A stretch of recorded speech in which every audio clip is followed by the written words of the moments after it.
बोलो। मुनिराज होते हैं जैसे, तो ऐसे बोलते हैं अगर उनकी आंखें कमजोर हो जाए, दिखना बंद हो जाता है, मतलब दिखना कम हो जाता है, तो वो हम्म। समाधि समाधि धारण कर लेते हैं। हाँ। पर आयु बहुत ज्यादा बची हो, मतलब सब तरफ से स्वस्थ हो और सिर्फ आंखें ही कमजोर हो जाए, तो कैसे समाधि धारण कर सकते हैं? आयु तो बहुत ज्यादा रहेगी उनकी फिर। देखो, उसमें ऐसा आता है कि जैसे मूलाचार आदि ग्रंथ है ना, अब उसमें जैसा निर्देश हो एक तो वैसा स्वीकार करें। दूसरी बात, उसमें ऐसा आता है ना, पहले सुना था या ऐसा पढ़ा भी है कि अगर बहुत आयु अभी शेष दिखती है तो आचार्य उनकी दीक्षा छेद करवाते।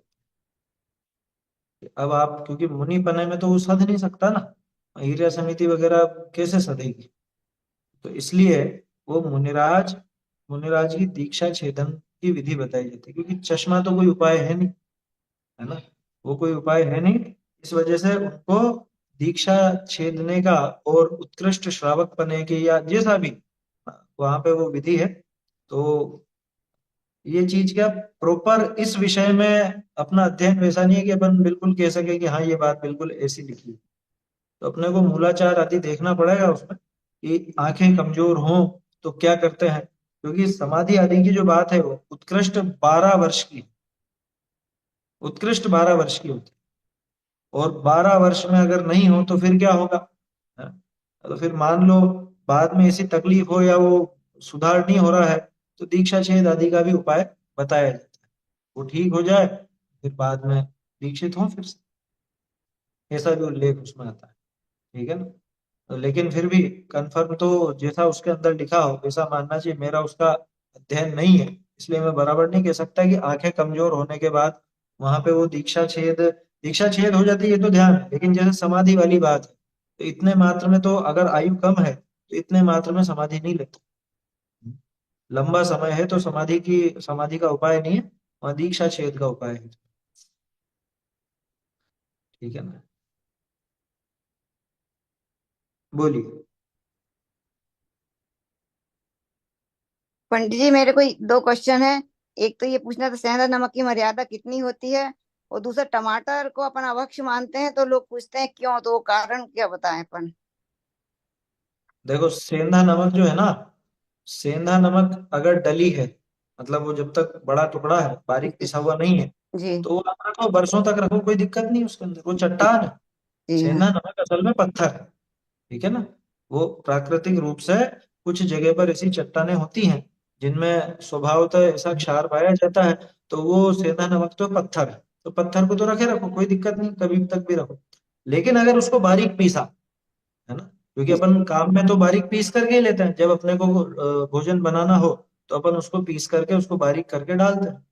तो उसकी अंतर मुहूर्त की मर्यादा बताई जाती है। ठीक है ना। अच्छा। और उसको अगर काम में अपने को चूंकि ज्यादा देर तक लेना है, तो अपन उसको फिर आग पर गर्म कर लेते हैं। एक कटोरी में भर लो और उसको आग पर चढ़ा दो, तो उसकी मर्यादा बढ़ जाती है। पंडित, तो जिगरा को चढ़ाना है कि बारीक नमक को? नमक को डले के चढ़ाने की जरूरत ही नहीं। जी। डली तो आपको बरसों तक रखो, कोई दिक्कत नहीं, वो तो पत्थर जैसी है, जी। पत्थर की कोई मर्यादा नहीं, तो है ना। गरम करके पंडित जी कितनी होगी मर्यादा? 6 घंटे की, अच्छा। 6 घंटे की मर्यादा उसकी होती पंडित है जी, ना। टमाटर का कैसा है?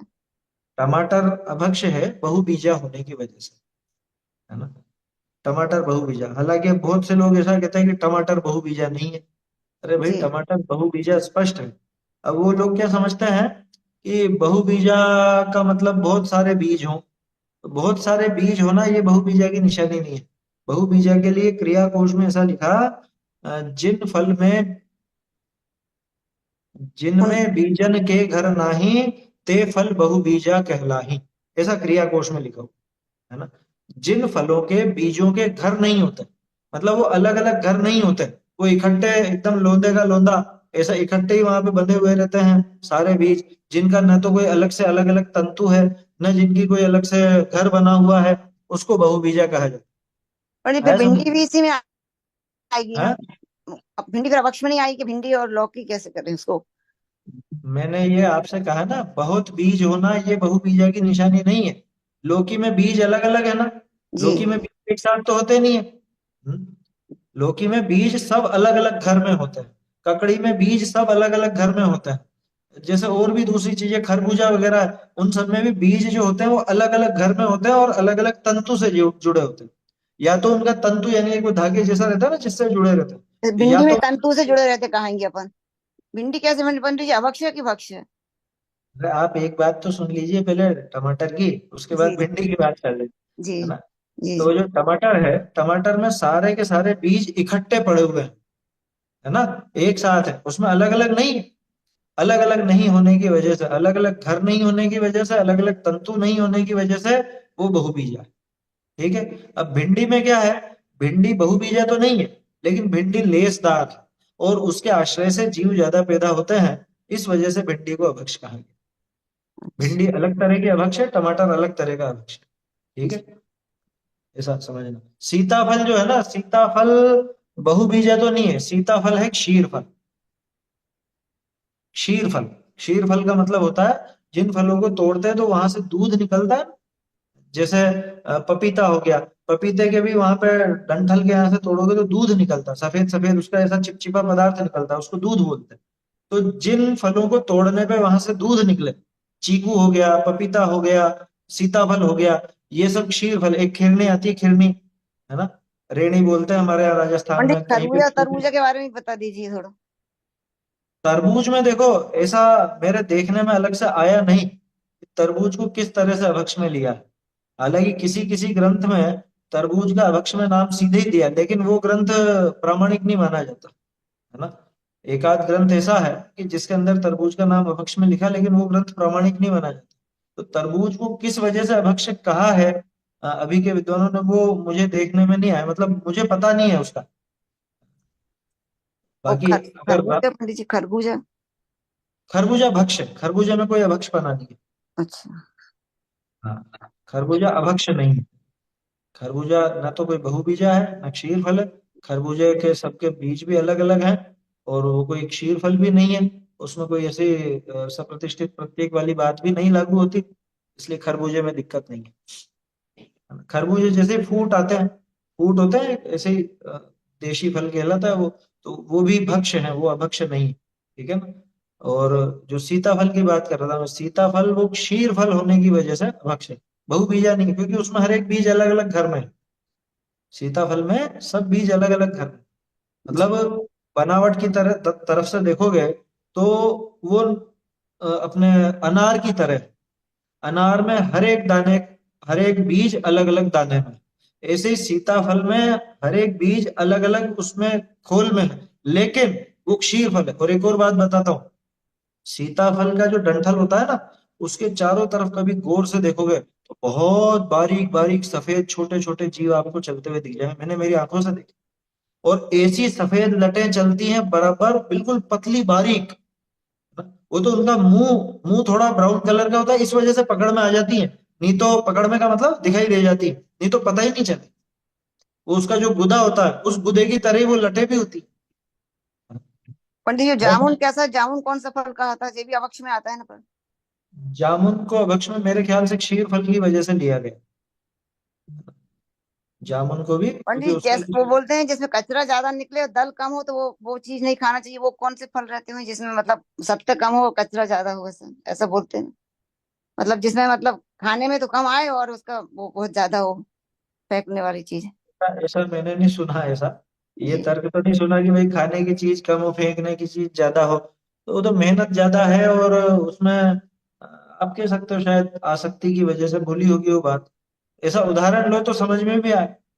वो मेरे को याद क्योंकि नहीं आ ऐसी तो रहा। बहुत सारी चीजें हैं, किसी ने ऐसी तो बताया। कई चीजें निकल जाएंगी। जैसे मान लो अनार है, अब अनार में कई बार ऐसा होता है कि वो छिलका बहुत मोटा होता है और अंदर की वो जो बीच में पत्ती जैसी रहती है जो अंदर, उसके अंदर ही जिसमें वो डिवाइडेशन होता है उसके अलग अलग चेम्बर का, वो सब चीजें ज्यादा होती है और दाने कम होता है, तो उससे कोई अनार अभक्ष तो नहीं हो जाएगा। या बहुत सी सब्जियां ऐसी होती हैं जिनके अंदर मतलब खाने का तो कम रहता है और छिलके बहुत मोटे मोटे होते हैं, तो वो बात समझ में नहीं आती।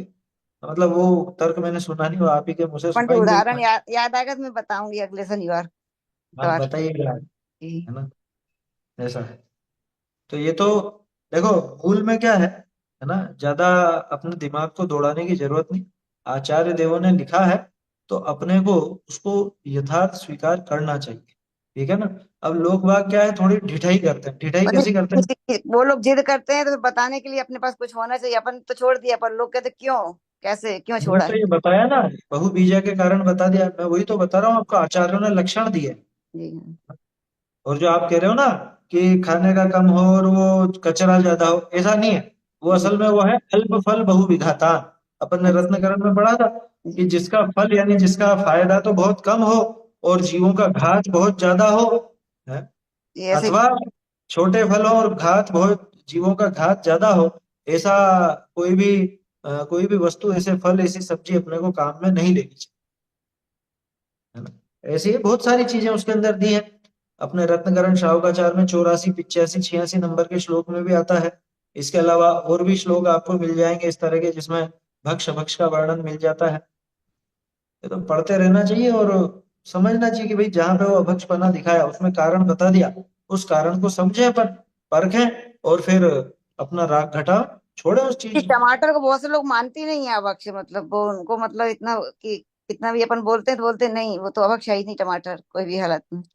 हाँ ठीक है, वो उनकी मर्जी है, वो तो उसमें जी। जिद क्या करते, है ना। नहीं मानते तो उनकी वो जानो, वो तो जीव को जीव ही नहीं माने, अपन क्या करें उसमें, है?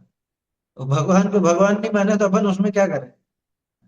तो भाई तुम मानो तो सही, छोड़ना नहीं छोड़ना ये तो राग घटने की बात है, लेकिन जब तक उसको स्वीकार ही नहीं करोगे तब तक फिर वो राग भी कहाँ से घटेगा।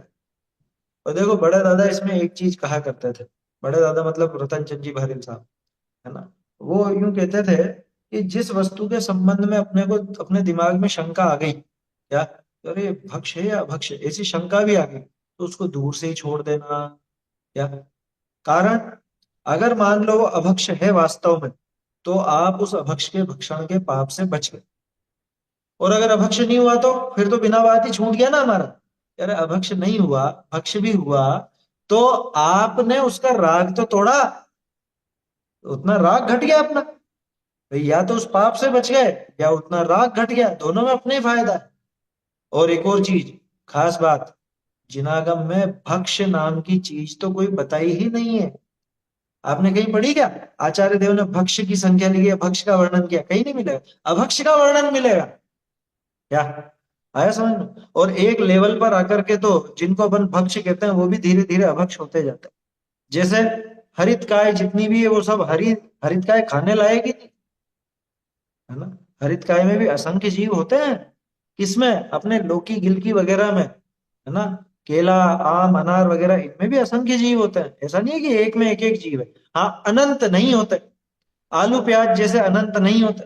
तो अभी अपना उतना राग नहीं घटा है तो अपन हरित काय का सेवन करते हैं। लेकिन अगर ये पूरी तरह से भक्ष्य ही होते सर्वथा, इनमें कुछ अभक्षपना नहीं होता, तो आचार्य देव अष्टमी चतुर्दशी को हरित काय छोड़ने की बात क्यों कहते हैं? अष्टमी चतुर्दश और पर्व के दिनों में अपन छोड़ते हैं ना, क्यों छोड़ते हैं? उनमें दोष है इसीलिए तो छोड़ते हैं। जी दोष भाई। क्या है कि उसके अंदर मतलब पूरी तरह से तो वो अनंत कायिक तो नहीं है, आलू प्याज आदि जैसा तो नहीं है, लेकिन वो उसमें भी असंख्य जीवों का घात तो होता ही है ना। ऐसा मत समझना एक केला है तो उसमें एक जीव है, एक आम में एक जीव है, ऐसा नहीं है। असंख्य जीव होते हैं उसके अंदर। अब जितना अपना राग घटे उतना घटा ले। समझ में ही बात? हम्म। ऐसे बहुत बड़े बड़े लोग हुए हैं, बड़े विद्वान हुए हैं ऐसे। ब्रह्मचारी रायमल्ल जी थे ना, टोडरमल जी के साथी, जिनकी प्रेरणा से सम्यक ज्ञान चंद्रिका लिखी गई, है ना। और जो हमेशा उनके मतलब सबको साथ देते रहे। उनके आजीवन 3 त्याग थे बचपन से ही, है ना। 3 त्याग उन्होंने बचपन में ही ले लिए थे। एक तो जीवन भर शादी नहीं करने का, यानी कि आजीवन ब्रह्मचारी हो गए। दूसरा हरित काय का त्याग। तीसरा रात्रि में जल का त्याग। आया समझ में? ये 3 नियम तो बचपन से ही थे हाँ, ऐसे थे। तो अभी भी बहुत लोग होते हैं हरित काय लेते ही नहीं बिल्कुल भी। अपने जीवन में हरित काय अथवा बहुत कम लेते हैं, लिमिटेड रख ली कि भाई ये 5-10 चीजों के अलावा खाएंगे ही नहीं। सीधी सी बात, है ना। अथवा बहुत से लोग ऐसा भी करते हैं कि दिन भर में 10 हरी से ज्यादा नहीं खाएंगे, 5 हरी से ज्यादा नहीं खाएंगे। हाँ। अच्छा हरी में भी अब देखो बात चलिए तो थोड़ी सी कर ही लेते हैं बात। हरी में भी क्या है, बहुत से लोग रंग से समझते हैं क्या, कि ये अनार भी हरी में आता है, अनार तो लाल होता है? एप्पल तो सफेद होता है, केला तो पीला होता है। अरे भैया, हरि का अर्थ वो हरा रंग नहीं है, हरि का अर्थ है हरित काय। हरित काय नाम है, और हरित काय माने वो वनस्पति, प्रत्येक वनस्पति उसको हरित काय कहा जाता है। ठीक है ना? अब दो एक चीजें और समझ लो। खजूर, खजूर किस में आती है? हरी में आती है कि सूखी में आती है? खजूर हरित काय है, ये ध्यान रखना। खारक होती है ना, खारक, खारक और खजूर में तो अंतर मालूम है ना? खजूर गीली होती है ना, सॉफ्ट होती है, खारक सूखी हुई कड़क होती है। तो खारक जो है वो ड्राई फ्रूट है।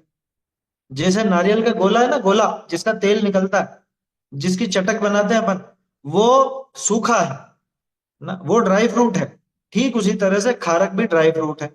और जैसे वो गोले है, गोला है, गोले का मेवा यानी कि उसका हरित हरा फल कौन सा है? कि वो पानी वाला नारियल, भूरा वाला, ब्राउन कलर का, वो नारियल जो वो हरित का है। ऐसे ही ये जो खजूर है, पिंड खजूर, तो पिंड खजूर जो है ये हरितकाय है, और इसका सूखा हुआ वो खारक वो ड्राई फ्रूट। भाई लॉजिक से ही समझ लो, ड्राई फ्रूट है ये खारक, तो इसका जो गीला फल है वो हरितकाय हुआ कि नहीं हुआ? तो अपने आप हरितकाय में आएगा। तो ऐसा समझना चाहिए, है ना? ऐसे ही बादाम होती है, पिस्ता होते हैं, वो हरे भी आते हैं। हरी बादाम आती है, कच्ची बादाम, कच्ची बादाम आती है, कच्चे पिस्ता आते हैं, है? तो वो हरितकाय है। और इनका जो सूखा हुआ वो ये ड्राई फ्रूट में कहलाता है, वो हरितकाय में नहीं। ऐसा इसमें अंतर अपने को समझना चाहिए ना। और भी जो विशेष है वो विशेष समझना। नारियल का उदाहरण लेने का एक विशेष प्रयोजन था। लोग बाग मंदिरों में नारियल चढ़ा, भूरा वाला, है ना, ब्राउन कलर वाला जटाओं वाला नारियल चढ़ाते हैं। क्या बोलते हैं उसको? श्रीफल। कि भैया ये श्रीफल हरितकाय है। आप मंदिर में क्या ये सब्जियां और फल वगैरह ये चढ़ाओगे क्या? या प्रभावना में बांटते हैं कहाँ पे? मंदिर में। ये बताओ, मंदिर में लौकी, गिलकी, केला, आम ये बांट सकते हो क्या? ये जब वो नहीं बांटते तो फिर ये किस बात से? कोरा एक नाम रख दिया श्रीफल, ये एक लौकिक मान्यता चल पड़ी, ये अलग चीज है। अलग अलग कुछ नहीं, हरित का है ना? तो वो ध्यान रखना चाहिए। क्या खजूर खा सकते हैं? बिल्कुल खा सकते हैं, खजूर में कोई दिक्कत नहीं। लेकिन बहुत अच्छा प्रश्न, खजूर को बहुत सावधानी से धो करके और उसके बाद देख करके फाड़ करके खाना चाहिए, उसकी गुठली निकाल कर। बहुत से लोग क्या करते हैं, सीधे ही उठाते हैं और गप मुंह में। हमने कितनी बार, पहले शायद वीडियो भी भेजे हैं मैंने ग्रुप पर काफी सारे, है ना, उसमें से लटे निकल रही है, या चलते हुए ही जीव, धंधुरे वगैरह निकल रहे हैं। और बताता हूँ, इसी बार का किस्सा है, अभी सर्दियां चालू हो गई ना, खजूर खाने लग गए अपन लोग। तो अपन ने अच्छे से धो लिया, पहले भी देखा, और फिर धो करके उसको जब फाड़ा उसके बाद भी देखा और रख दिया, और थोड़ी देर बाद आकर के देखते हैं तो उसमें से वो जीव निकल के चल रहा है। मतलब वो बहुत ध्यान से देखने का है, बहुत ध्यान से, जल्दबाजी करने का ही नहीं है। हाँ, काजू वगैरह, काजू में तो निकलते ही, ड्राई फ्रूट्स जो है सब दो फाड़ करके खाओ ना, आप क्या दिक्कत है? हैं? अब वो एक होता है ना, मेहमानों के लिए ड्राई फ्रूट का डब्बा तैयार रखते हैं, और उसमें तो बड़े बड़े आंखें होने चाहिए, काजू भी, और वो सीधे ही उठा के खा जाता है। ऐसा काम नहीं करना भैया, उसमें शर्माना नहीं, दो हिस्से करके रखो, क्या दिक्कत है ना? लोग बाग यूं समझते हैं वो काजू टुकड़ी आती है वो सस्ती आती है वो रख दी हुई। ऐसा भ्रम मत पालो, अपने को तो जीव दया पालनी है ना। तो रखो तो भी वो दो टुकड़े करके रखो, ताकि जीव नजर आ जाता है। और काजू में तो हो जाता है, मालूम पड़ जाती है काजू, है ना, गैप रहता है बीच में, यूं यूं करोगे जिसमें दो हिस्से हो जाए। वही सा भी ड्राई फ्रूट हो, ड्राई फ्रूट में अपने आप में अंदर में कोई जीव नहीं है, लेकिन उनके आधार से, जैसे लट हो गई या धतूरे वगैरह हो गए, छोटे छोटे जीव पड़ सकते हैं। तो कोई भी वस्तु हो, देखभाल करके ही खाना चाहिए। सर्दी के मौसम में मटर भी आ जाता है, मटर तो विशेष तौर पर देख करके ही खाना। एकदम हरे रंग की लटें निकलती हैं उसमें, इल्लियां निकलती हैं, है ना, मतलब सब में नहीं, निकल सकती हैं, अच्छा भला दिखता हो तो भी। उससे वो मटर में दोष नहीं हुआ, लेकिन उसके आधार से जीव पैदा हो जाता है, जैसे अनाज के आधार से ही पैदा हो जाता है। तो उससे अनाज में अभक्षपना नहीं आया, लेकिन अपने को देखभाल करके तो खाना है ना, है? विवेक पूर्वक ही अपनी क्रिया होनी चाहिए। आया समझ में? ऐसा है, तो भक्ष भक्ष का तो बहुत, जितना विचार करो उतना कम है। बोलो। जैसे एक प्रवचन में आया था कि जैसा हम सोचते हैं या भाव करते हैं, उस हिसाब से कर्मों में उपकर्षण अपकर्षण अतिक्रमण होता है। लेकिन पर हम ये भी जानते हैं कि हमारे सोचने या चाहने से कुछ नहीं होता है, हम्म, जैसा मत होने योग्य है वैसा ही होता है। तो हम्म, दोनों में से मिडिल ग्राउंड में कैसा है अपने, ये होता है ना, कुछ ऐसे कोई भाव चलते हैं तो कभी सोचने लगते हैं जो होना है वही हो रहा है, या फिर कभी ऐसे सोचने लगते हैं कि हाँ मेरे शायद सोचने से ऐसा हो सकता है वैसा हो सकता है। तो एक मिडिल ग्राउंड में कैसे अपने सोचे उस हिसाब से। नहीं, इसमें मिडिल ग्राउंड कहाँ पे बिठाना चाह रहे हैं तो अपन? जैसे middle ground in the sense कि दो बात है ना, कि हम्म, एक है जिसमें हम सोच रहे हैं उस हिसाब से कर्म मतलब चेंज हो रहे हैं या फिर जैसा भी ऊपर नीचे हो रहा है, और एक है कि हमारे सोचने या चाहने से कुछ होता ही नहीं है, होने देखो योग्य। एक चीज यूं समझना इसके अंदर कि कर्मों में तो ये तो पक्की बात है, कर्मों में 100% अपना किया तो कुछ होता ही नहीं, है ना। दूसरी बात, अभी जो अपन ने पुरुषार्थ सिद्धि उपाय में देखा, जीव के भावों के का निमित्त मात्र पा करके कर्मों में अपना परिणमन स्वयं हो जाता। तो अपने को क्या करना है? अपने को तो अपने परिणाम संभालना है। अपन अपने परिणाम संभालें, कर्म अपने आप संभल जाएंगे। कर्मों को संभालने जाओगे, कर्मों में कुछ नहीं कर सकते। कर सकते हो तो जितनी भी अपनी असता है उसको दूर कर लो, और सारी साता साता ले आओ, अच्छे अच्छे चीजें लेकर के आ जाओ। लेकिन ऐसा हो नहीं सकता। अपन सिर्फ अपने भावों के करता है, तो अपन उनको संभाले। अब रही दूसरी बात कौन सी, कि वो परिणाम भी तो अपने क्रम में निश्चित है, वो भी तो हम चाह करके नहीं कर सकते, है? ये बात सही है। इसको इस तरह से मिडिल ग्राउंड कैसे बनेगा वो बताता हूँ। जैसे अपन कहते हैं भाई, पास होना होगा तो होगा, फेल होना होगा तो फेल होगा, है ना। तो फिर क्यों पढ़े? कि नहीं, अगर पास होना है तो उधर पढ़ना भी तो नक्की होगा ना। अगर पास होना क्रम में है तो पढ़ना भी क्रम में होगा, वो भी अपने आप होगा ही होगा। समझ में आ रही है बात? तो अगर कर्मों में उत्कर्षण अपकर्षण आदि होना है, तो जीव के भाव भी पलटने ही हैं। वो भी सहज ही है ना। जबरदस्ती पलटने जाए, ऐसा तो एक वो सामान्य रूप से विकल्प अपने को आता है। लेकिन ये पक्का मान के चलना कि जिस समय जो भाव होने के होते हैं वो ही होते हैं, इसका बहाना लेकर के स्वच्छंदी नहीं होना। क्या? वो तो वस्तु व्यवस्था दिखाई कि क्रमबद्ध के अनुसार जब जैसा जो भाव होना है तब वैसा वो भाव होता है, 100% पक्की बात है। लेकिन इसका बहाना लेकर के, हाँ ठीक है, इस टाइम पे मेरे ऐसे ही विषय भोग के भाव होने थे, ये इस टाइम पे ऐसे ये स्वच्छंदता है। वो सिर्फ एक समझने की बात है ना। बाकी जहां तक मुझे मेरी अपूर्णता नजर आती है, तो वहां ये भाव भी आए बिना नहीं रहेगा कि अरे मुझे काफी सुधार करना है, मुझे मेरे भाव सुधारने हैं। वो भाव भी आएगा, तो वो भाव आएगा ये भी तो क्रम में ही है ना। और सुधार का उपाय होगा वो भी क्रम में है। जैसे उसको पास होना है तो पढ़ना भी उसके क्रम में ही है, और फेल होना है तो नहीं पढ़ना उसके क्रम में। ठीक उसी तरह से यहाँ पे परिणाम सुधारने हैं, तो अपने आप ही ये भाव है। वही हमारे जो ये विकल्प है ना, परिणाम सुधारू परिणाम सुधारू, ये भी इस समय के क्रम में ही थे तो आए हैं। यहाँ ऐसा लगा। लेकिन उसमें दोनों बातों में सतर्क रहना। एक तो ये कि स्वच्छंदी नहीं होना, कि हाँ इस टाइम पे ऐसे ही आने दे, क्या करो, होने दो जो हो रहा है होने दो। स्वच्छंदी मत हो जाना ऐसा विचार है। दूसरी बात, नहीं नहीं अपने को संभालने चाहिए संभालने चाहिए, इस चक्कर में वो परिणामों का क्या बोले अपन, जबरदस्ती का कर्तृत्व तो माथे में। और डबल हो जाता है वो बढ़ के फिर हाँ, अलग, मतलब बहुत ज्यादा फिर टेंशन होने लगती है कि एक वो उस लेवल पे चल रहा है और उसके ऊपर और नहीं ऐसे भाव आ रहे ऐसे भाव आ रहे, ये नहीं होना चाहिए वैसा नहीं, तो उस पर और डबल प्रेशर पड़ता है माइंड पे। हाँ, वो तो देखो, डबल प्रेशर तो होना ही नहीं चाहिए, ज्यादा जोर। वो जो बात है ना कि भाई सब क्रम में आए हैं, तो ये उसी सांत्वना के लिए, स्वच्छंदता के लिए नहीं। जब वो बहुत हो जाए ना, मेरे भाव कितने बिगड़ गए, मैंने कैसे कैसे पाप किए, ऐसा किया वैसा किया, बहुत एकदम खुद को लो फील करने लगे, तो उसके लिए वो बात है कि भैया क्रम में ही हुआ, तेरा कुछ अलग से तूने नहीं किया। हाँ ये बात है कि वो सारा अपना ही किया हुआ है वो क्रम में ही हुआ है, लेकिन किया अपना ही हुआ है, तो दोष तो है अपना। तो अब आगे की सुध लेवे अपन, आगे का सुधार करें, ये विचार वहां पे होना चाहिए, है ना। स्वच्छंदी होने का काम नहीं करना, और जबरदस्ती टेंशन भी माथे पर नहीं करना, ऐसा है ना। तो ये एक संतुलित विचारधारा, ये मिडिल ग्राउंड तो ये बनेगा वहां पे, है ना। ठीक है, चलिए। और कुछ हाँ, रितेश भाई वो जो मैसेज था ना, वो उसमें जो बात थी वो श्रद्धा के स्तर पे वही बात है, बिल्कुल सच्ची बात है ना, उसमें कोई दिक्कत नहीं। उसमें क्या प्रश्न क्या है, मैं समझा नहीं था उसमें।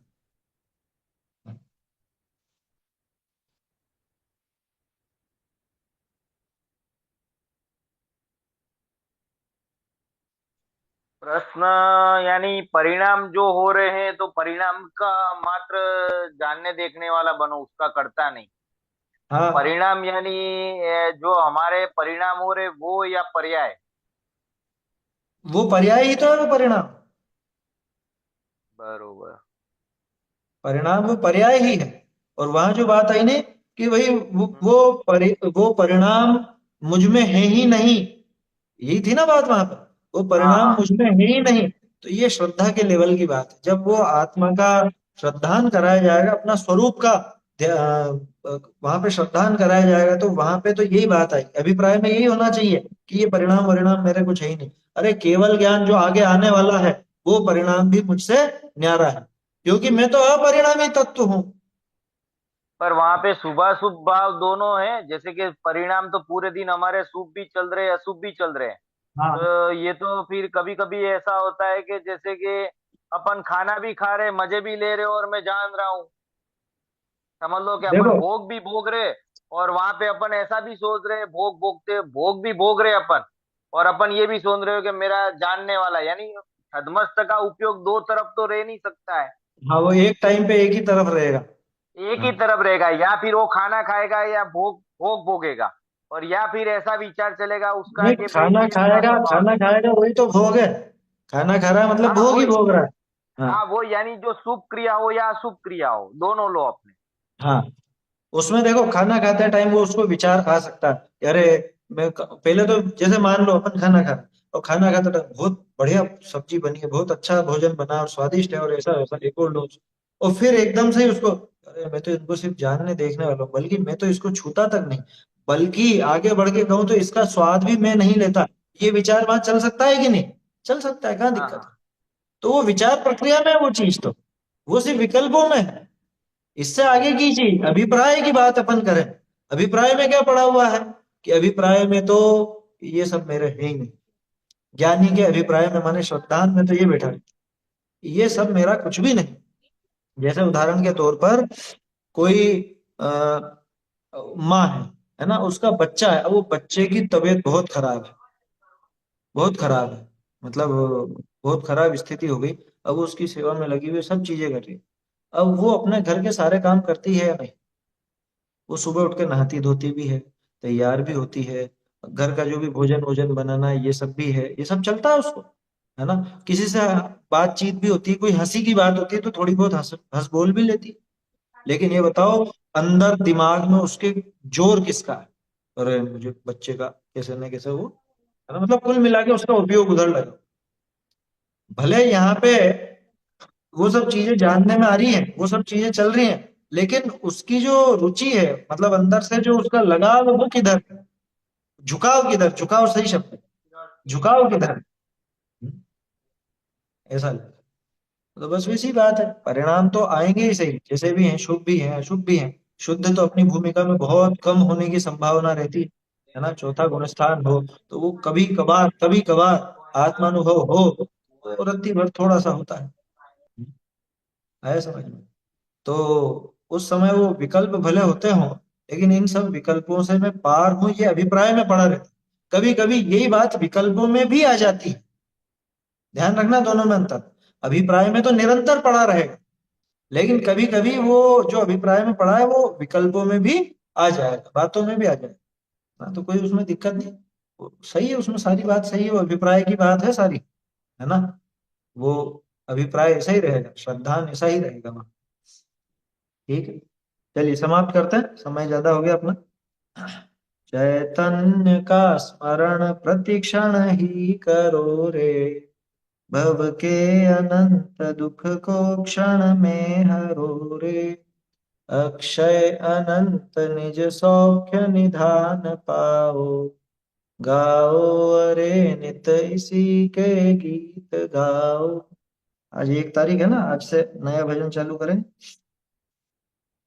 वाणी जिन की बखानी, हो जी वाणी जिन की बखानी, थाने सब मुनि मन में आनी, थाने सब मुनि मन में आनी, वाणी जिन की बखानी, मिथ्या भानी सम्यक दानी, मिथ्या भानी सम्यक दानी, मारा घट में बसो हित दानी, बानी जिन की बखानी, निश्चय व्यवहार जतावन हारी, निश्चय व्यवहार जतावन हारी, नय निक्षेप प्रमानी, तुम जाने बिन भवन भट क्यों, तुम जाने बिन भवन भट क्यों, करो कृपा सुखदानी, वाणी जिन की बखानी, ओ जीवानी जिन की बखानी, जीते तीरे भवि भव दधि सेती, जीते तीरे भवि भव दधि सेती, तिन निश्चय और आनी, अब हूँ तेरे है बुध जन तुम तै, अब हूँ तेरी है बुध जन तुम तै, अंकित स्याद निशानी, बानी जिन की बखानी, हो जी बानी जिन